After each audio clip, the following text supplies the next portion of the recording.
What's up, everyone?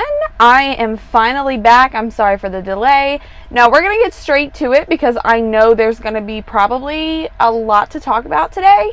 But I'm going to go ahead and get right into it. Today's video is what I wish I would have been told before I got out here. Now, we're going to address something before I get too into things. Because if you actually watch me, then you probably already know. I know I said I never would. Here we are. I cut like 10-ish inches off of my hair. Super curly, super voluminous, and super healthy. Now, this is the reason for the video, actually. But to all of those that I talked a lot of shit saying I never would, here I am. Oh, sorry. Here I am. I cut it, and I hope you like me with short hair. I like it. I'm getting used to it. Every time I pass a mirror, I'm like, oh! Ah! It's a lot. It's in my face a lot, as you can tell, which I'm not used to because I'm used to tugging it behind my shoulders.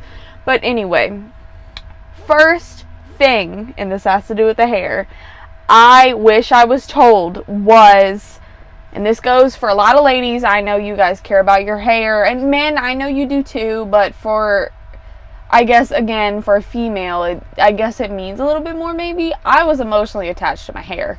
I'll explain that in a little bit, but be very, very cautious about how many times you wash your hair at these truck stops. And this is one of the things I wish I was told so I didn't have to make this big chop. The water is very hard at these truck stops. And it's not the truck stop's fault. I'm not saying, oh my God, shame on truck stops. No, it just happens. I'm used to like well water at home. I got that country water. So it's not as hard. I don't have hard water at home, so my hair has always been healthy. But as soon as I came over the road, I started washing my hair once to twice a week, depending on how much I needed it, and it killed my hair. And I mean, like, completely. I didn't try any new shampoos. I wasn't putting dry shampoo in my hair. I wasn't, not taking care of it because I did everything I used to.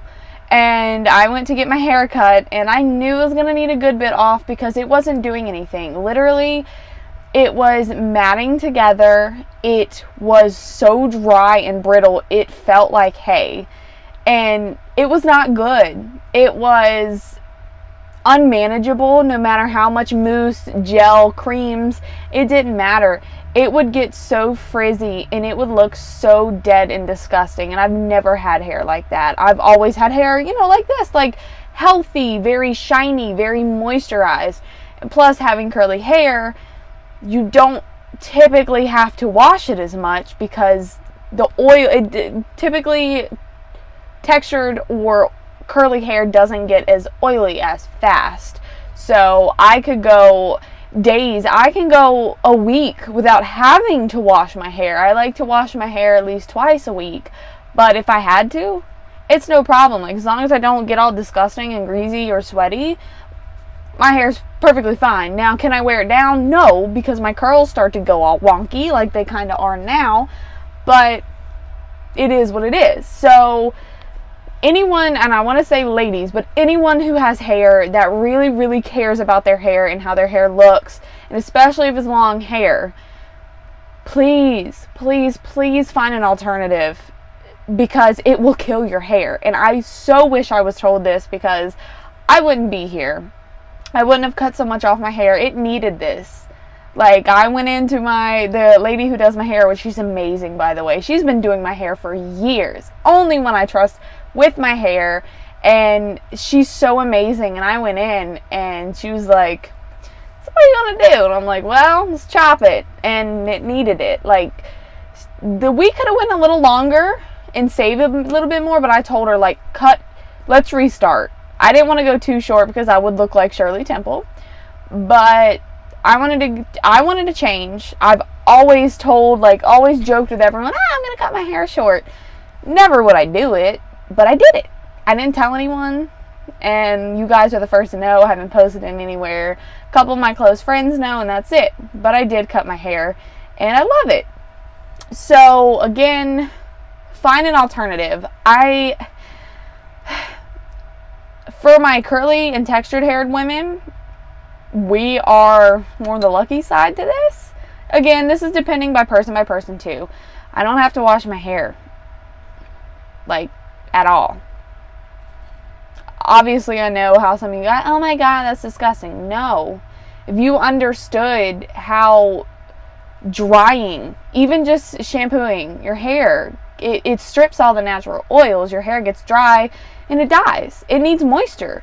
So, ladies with straight hair, or I'm not trying to single anyone out. I'm just saying, I know typically straighter hair gets oilier faster because the oils are able to work their way down the hair so much faster.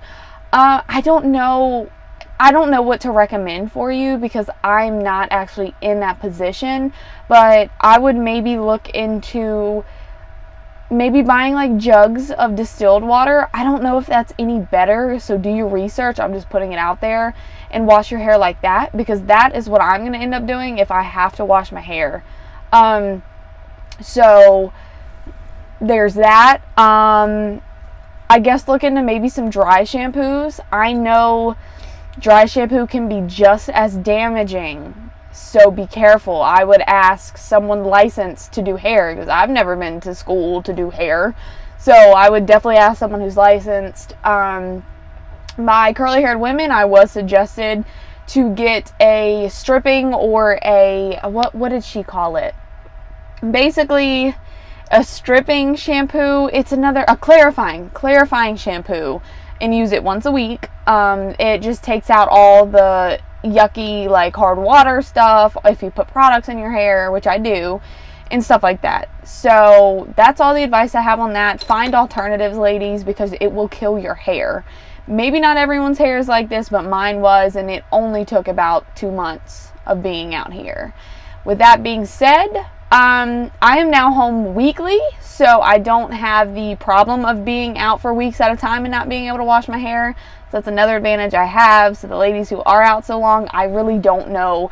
I guess the distilled water thing is going to have to be a thing. I mean, I don't know. That's the only thing I can really think of, and I don't know if it's just as bad for your hair. Again, I would get an expert's advice on that, but just sharing something with you that I wish I would have known before I came out here. Another thing is the importance of a good face wash. Now, I've never been a person with oily skin. I've never had acne.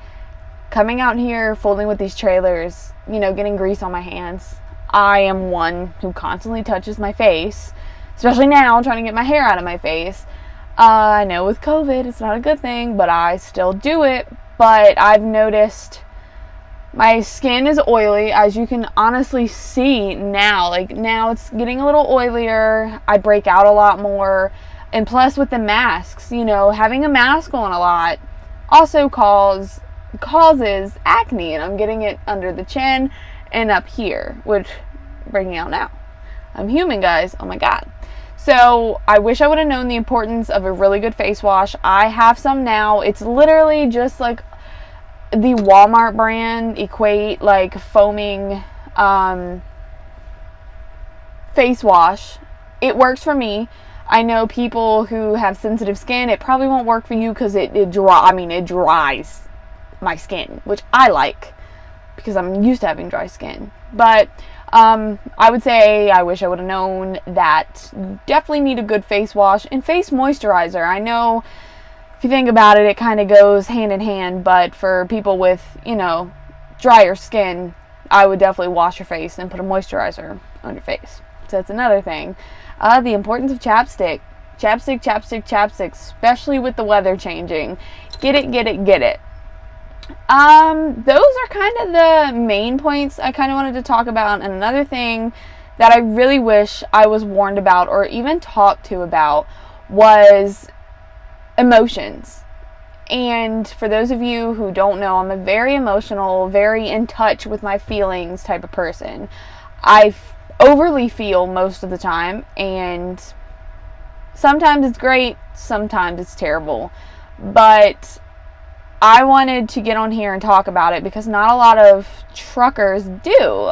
Even the females, for some reason, don't like to talk about it. I don't know if it's, oh, I'm a trucker, I gotta be macho, and I gotta be made of steel, and, I'm not supposed to have feelings. I don't know if that's it. I don't know if it's like ego. I don't know what. But I don't care if you're male. I don't care if you're female. I don't care if you're young, if you're old.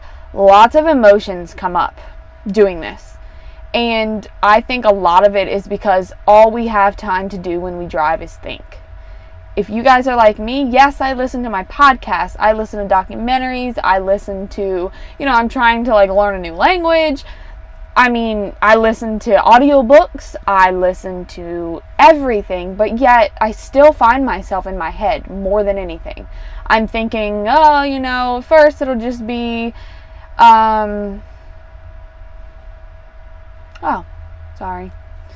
message. First it's like, this load, and I'm thinking about the load, thinking about what I'm going to do, where I'm going to stop, where I'm going to pee, where I'm going to this. But then the more deep emotions come in, like, am I going to be safe tonight? Which, to you men, may seem so small and so stupid, but it's huge. For me. I'm not bragging. I know I'm young. I stick out like a sore thumb because I'm a female, plus I'm a young female, and any of you ladies out here, I'm so sorry you have to deal with this. Just the emotions from, and this is very sincere, this is something that has been on my mind a lot, dealing with the constant harassment, and I'm going to go and say harassment, of people, and I'm not talking about only men, of people coming up to you, hey, you're good looking, why are you into trucking? Or, hey, let me buy you this, hey, let me do this. It's very exhausting. And emotionally, it gets very tiring. And I was not warned with this. I always thought, oh, it's flattering, that just means I'm pretty, that just means blah, blah, blah. No, honey.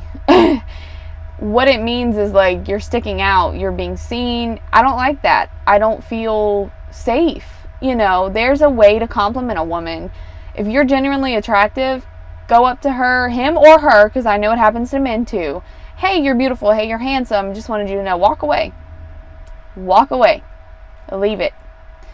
And that's why, I've heard a lot of men truck drivers, oh, she's a bitch. Excuse my language. No, she's not a bitch. She's tired of it. She's tired of having to be on guard. She's tired of having to always look behind her. She's tired of feeling like she has to go straight in her truck, lock her doors, and shut her curtains. I get it. Even with the men, I'm sure this happens, and you get very emotionally tired, and it's hard to deal with. It's overwhelming most days, and it's not only truck drivers who give it to you, I was in Jersey, just stuck in traffic, and I had men catcalling from the side of the street. Because I had my windows down, I'm blasting music, I'm having fun, and you see people looking at you, and you hear someone, they're pointing and talking, so you think something's wrong, you stop the music and be like, what was that? Excuse me, something wrong? No, we just think that's hot, that's sexy.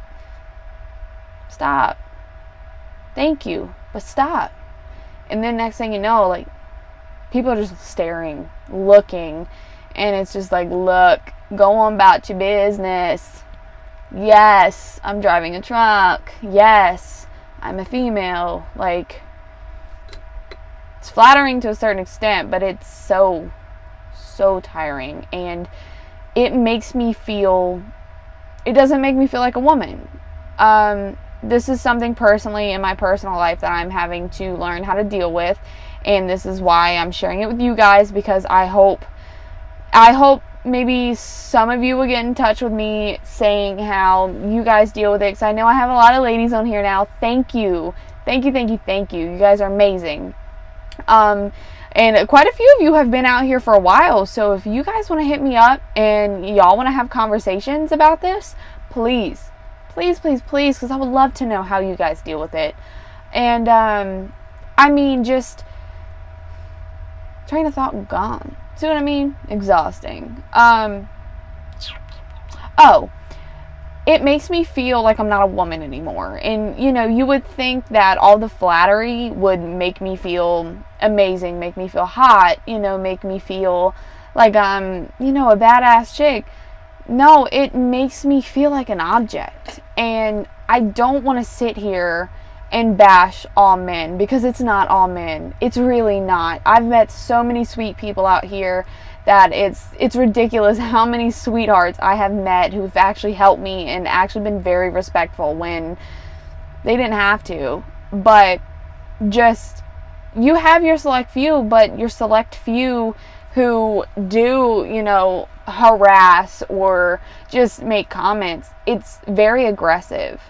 And personally, you know, in my just relationships at home, I mean, friendships, anything, it has made me feel so insecure about the woman I am. It's made me feel like an object, and I tend to be very emotional about it, and I tend to lash out when I shouldn't. People aren't meaning it like that. Like, now when I'm home and I'm dressed up, don't look at me. Don't comment. Don't, and I'll jump down your throat quicker than hell. And it's just like, I'm getting a lot of like reactions like, Faith, what, that's not like you. It's not. It's really not. And it's not okay for me to act like that, but I'm just putting this out here for, you know, the men who are on this channel. Hey, you know, if you do see this happening, if you do see a creep creeping on a woman, please help her. And I'm not saying go over there and tell the dude off. Go over there, strike a conversation with the woman. She'll pick up on it. Like, hey, ma'am, you know, I heard somebody in the fuel island, or, you know, the cashier said, come get your receipt. Something. Divert the attention. Easy as that. The female most likely would pick up on it. Do not grab her. Do not touch her. Do not do the same thing the creepy dude's doing. But a female should pick up on it, and if she doesn't, just, hey, back off. She's probably dealing with a lot. So, females, if you see it happening, I've had one lady save me. It was amazing. But females, also do your part. So that's just that. I wish I was mentally prepared for that, and I think a lot of it is simply because I'm such a soft-hearted person that I do take everything really personally. So I think that's more of a personal issue for me to work on. But if you guys have any advice, I'd love to hear it, and I will keep updating you on how I deal with it. So, yeah. Along with that, just general emotions. You would be in your head a lot. You would be thinking, and it's good. It's good because, like, I've thought, oh, like, this is what I'm going to do with my money. I'm going to invest. I'm going to do this. I'm going to do that. And it's led me to some amazing ideas. But on the other hand, it leads you to loneliness. And it's very lonely for a trucker out here, let me tell you. We don't come in contact with a whole lot of people. Like everyone thinks, you know, oh yeah, we drive cross country or cross states or whatever. We meet so many new people. We do, but it's not as many as you think. We have 5-minute conversations, we're gone. We're back in our truck solo. Even if we're teaming, hey, that person's asleep. I don't want to bother him. I don't want to wake him up. Like, I can talk on the phone, but they're not physically here. It's hard not having, you know, a hug every day, or just, it's just little things like that. Another thing I was told, have a very strong support system coming out here.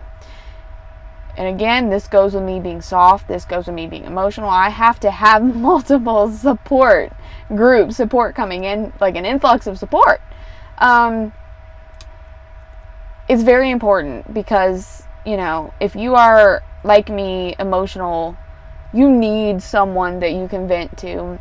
You need someone you can cry to. You need someone who will tell you it's going to be okay. You will need someone who, whenever you call, is going to answer. And I had that coming out here, so it wasn't an issue. But I know a lot of people think it's peachy cream and it's easy, and it's not. It's, on your bad days, you just want to cry. You want to, like, ball up, and you want to cuddle. You want to talk to someone. You want to sit down and, you know, have dinner.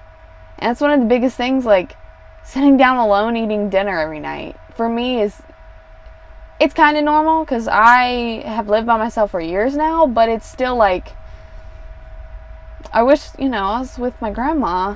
I wish I was with my dad. I mean, it just gets you thinking. So I have a very strong support system is another thing that I wish I was told. Honestly, that's about the biggest things I can think of now is like mentally prepare yourself. You will have to grow out here. You will have to figure stuff out by yourself. You will be by yourself. There will be nights when you're driving 2, 3 a.m. You're having a rough day. You just cry out of nowhere. Man, I don't know if you, I know men cry, but I'm emotional. Too emotional. Always had that thrown in my face. But listen, ladies or gentlemen, if you guys are like me, we just have huge hearts. We take things personally, which stop doing that to a certain extent. I'm trying, but it's a part of us. Don't ever let anyone tell you to change it, because I've always been told you're too emotional, stop. No, I'm sorry, but it's me. It's not my past traumas, if you want to call them. It's not, stemming from exes. It's not stemming from childhood. It's just that's who I am. I've always felt everything so immensely. I've always had, something happen and I feel all of it. I'm an empath. I can sit beside someone and if they're sad, I feel it. I soak it in, and it doesn't get me down, but I feel it, and I'm like, hey, I need to help this person. I need to make this person smile. And that's why I cry a lot during movies. Like, when someone dies, somehow the emotion, even though it's acting, it gets transferred to me, and I feel like it's my, cousin or family member passing away. It's crazy how it works, but don't ever change who you are just to make someone else happy. Now, there are ways to deal with your emotions better, which I'm learning how to do, but don't ever change feeling so deeply, because we need more humans on this earth like this, because there's not a whole lot of people who have empathy anymore. It's not something that's, honestly, it can be taught, but only to a certain level. And those of you who are like me, we were, I don't want to say blessed, but we were born with this. We can use this to the greater good, which is why on this channel, I try to lift up everyone, like, especially women. And man, it's nothing against any of you, but as a woman, I know how it is out here. I know the emotional wreckage it can cause, especially, if you have kids, ladies, and men too. If you guys have kids, like, I can only imagine. I don't think I'd be out here. And it's not bashing you. It's totally like, I'm so proud of you for doing this. I can only imagine the emotions behind having kids and not being with them, every night. It's amazing, like, what you guys can do, and like, so don't change yourself for nobody. That's little advice from me to you guys. You're beautiful, man or woman, emotional, feeling a lot of empathy for people. It's beautiful. It really is. It's a part of your personality. Don't ever try to change it. Maybe try to deal with it better. Don't try to change it. Another thing, which this is widely talked about, is eating on the road. Now, to me, it's not as hard as I thought. I'm so focused about getting my miles in and driving that I don't stop a lot for food. So I've actually lost a little bit of weight. This isn't everyone, because I know as an emotional eater, I do it when I get emotional, which I'm about to go eat now. But try to just watch your, calories. Try to watch, how much junk food you eat. You can still have it, just don't eat it as much. I hope my hair hasn't been rubbing on this microphone. Sorry if it just got loud. But yeah, just keep it together and keep trying, keep progressing. And what I wish I was told. New people. I'm going through this myself after training. People always sit here and brag about, I drove 680 some miles today. Good for you. Good for you. Don't come out expecting to do the same. Even if you drive your full 11 hours. Even if you don't stop driving to go pee. Even if you don't get stuck in traffic. No. As a new person, I've known people to average 300 to 500. I personally averaged mid 4s to, low 5s coming out the first 2 weeks. I have not yet hit 600 miles in a day. My highest is 575. Don't sit here and let someone put you down because you're not doing 650 miles a day. It's not going to happen when you first come out here. So don't expect to be doing it. And if you do, oh, congratulations. That's amazing. Like, that's pretty awesome. But I'm telling you now, most average people, they're going to average between 4, honestly, high 3s, low 5s. And that's okay because you get, every week, I'm doing this, I see my average go up. Last week I averaged, low 5s. I was averaging mid 4s. Getting an extra, hour of drive time a day. And I would say within, I give it another month, I'm going to be hitting 6s. So don't expect to come out here being with the big dogs because it's not going to happen. Another thing. I've been told quite a few times, get you a CB, blah, blah, blah, blah, blah. I have a CB now. Let me tell you why I like it. Let me tell you why I don't like it. I like it because there's something wrong with your truck or trailer, somebody let you know. I like it because if there's a traffic backup or a crash, somebody let you know. Great source of communicating between truckers. Let me tell you why I don't like it. I don't like it because that invites people to talk to me. When they see this hanging down, people think, oh, let me holler at her. It's mainly men. The few that harass. I've had a lot of people get on there, oh, we got a woman out here. I don't say none. Oh, she must be stuck up. I know she got a CB in there. Okay, ignore it. Say I'm at a truck stop. I'll keep my CB on very low. I'm at a truck stop. I'm trying to get into a parking spot and I'm struggling. Someone might not know I have a CB. Oh, so-and-so over there, and this is why a female shouldn't drive. Oh, really? So that's one thing I don't like. Communication's great, but some communication sucks. Like, don't put a woman down. I'm a new driver. Give me 2 months. I'll get in this shit no problem. But that's the only one downside I've found to a CB. And the shit talking. The shit talking is very, it's funny. It's entertaining. And some days it's exactly what I need just to hear other people talking shit. But especially, oh my gosh, on the George Washington Bridge, when I was with my trainer, we were stuck. And basically, there was people calling people pee-pee touchers.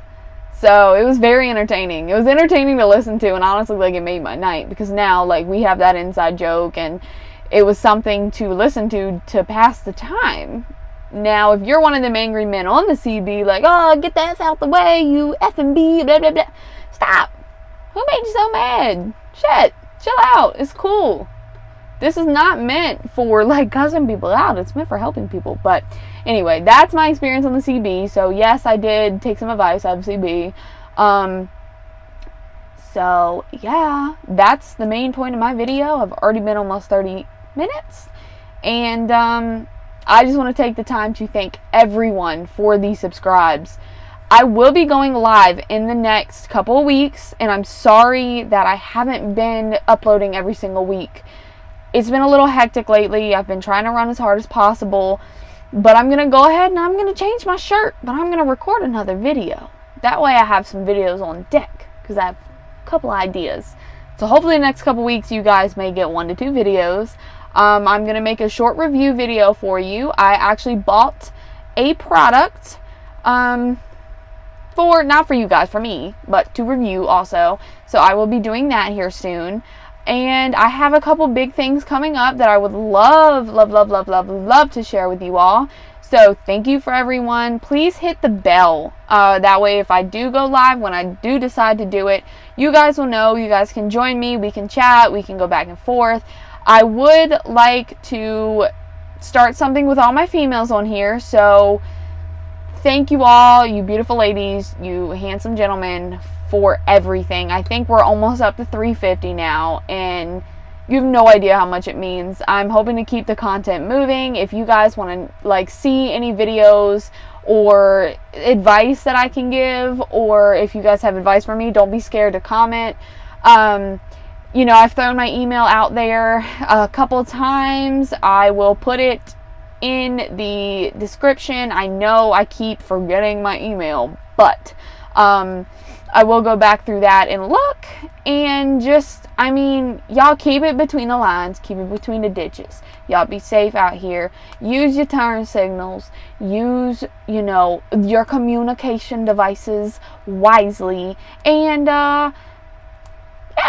So, that's all I got for you, and I'm so excited to finally be putting out more content. It'll keep moving. Again, comment, you know, let me know who you are. I mostly try to reply to every single one of you guys, especially if it's a question, and let me know if there's any videos you want to see. I can definitely get that done for you. So I hope you guys have a good night, good day, whatever it may be. Find your support system, find your inner peace, and keep on keeping on. Get them miles, make that money. I'm out, y'all. Bye.